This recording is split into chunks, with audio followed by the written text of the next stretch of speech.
We are going to do an introduction to logarithms. Obviously, if you've taken Math 30 before, you know a little bit about logarithms. Also, if you've taken chemistry, you may have come across logarithms in there.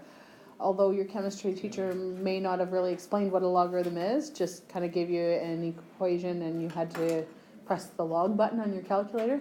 So we're going to talk about what logarithms are all about and how they're used.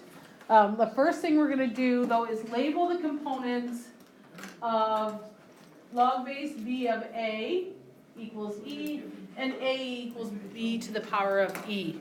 Because logarithms and exponents are related.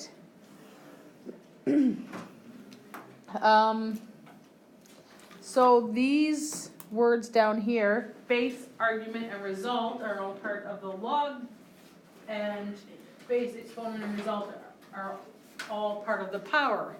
Let's look at the power first, the exponential equation. Which letter there would you say is the base? B. B is the base. You know that already, right? And which one's the exponent? E. Right. And so the result is A. It's what you get when you work out that power.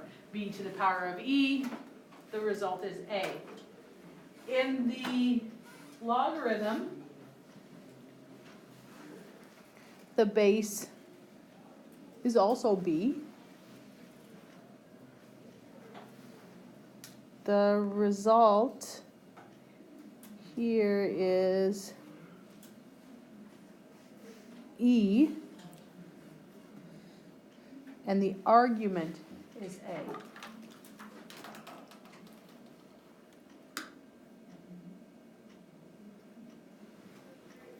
When you're switching from one to the other, a base to a logarithm, you're going to follow the pattern of letters here. The base is going to stay the base, but the other two are going to switch.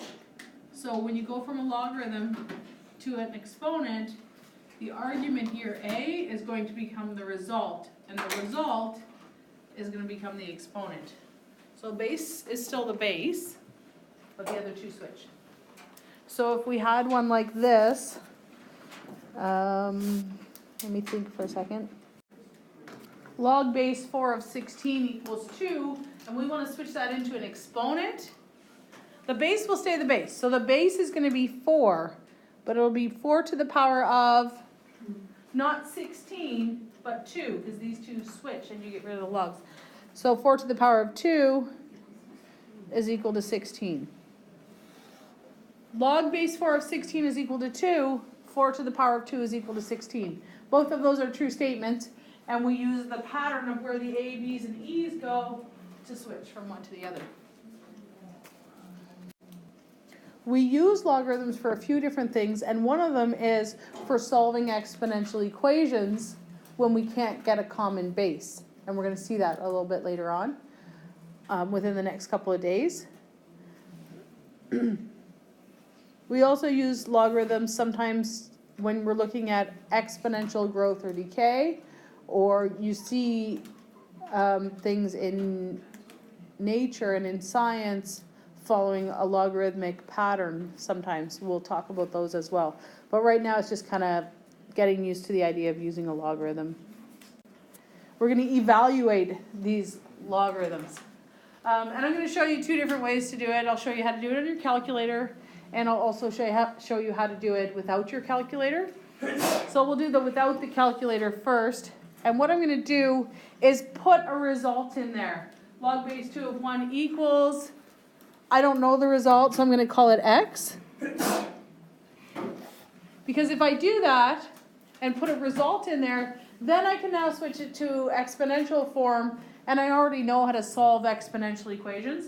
So to write this in exponential form, it's going to be 2 to the power of x equals 1. And that I can solve because we already looked at how to solve exponential equations, right? I need to get a common base. So I would go 2 to the power of x equals 2 to the power of, what would it be?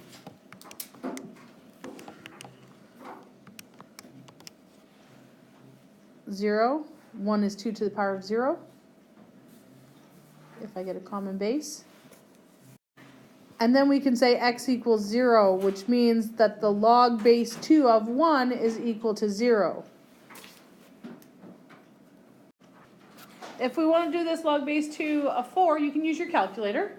So you can either do log base 2 of 4 on your calculator if your calculator has that capability, or you can do log 4 divided by log 2 if your calculator only does base 10 logs.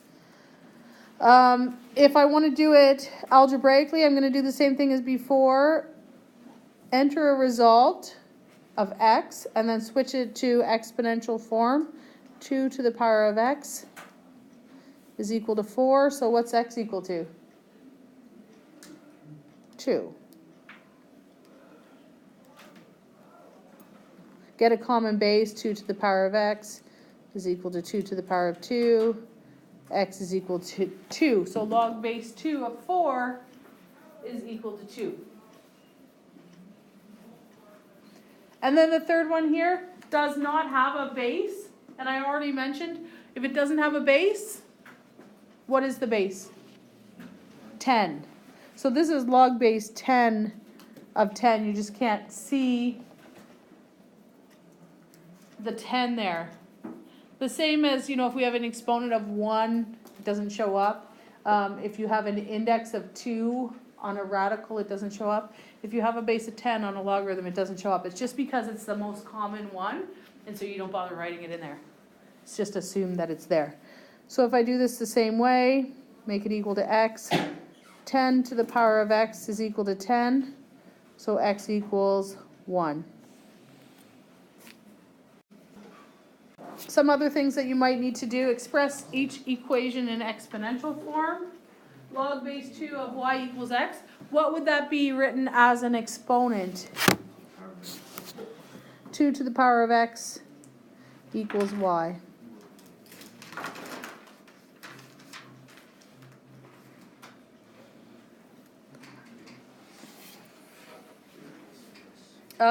A log y equals x. If we're going to switch it to exponential form, we probably need to isolate the logarithm. So let's divide both sides by a. Log y equals x over a. And then we can do 10 to the power of x over a equals y. That's just straight switching it to exponential form from logarithmic form.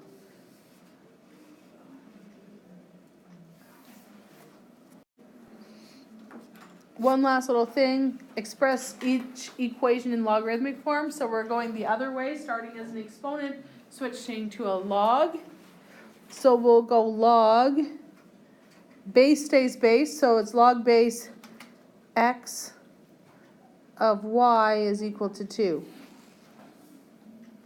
And for this one, 10 to the power of y minus x equals a. So that's going to be log base 10, which we don't need to write the 10, but we could.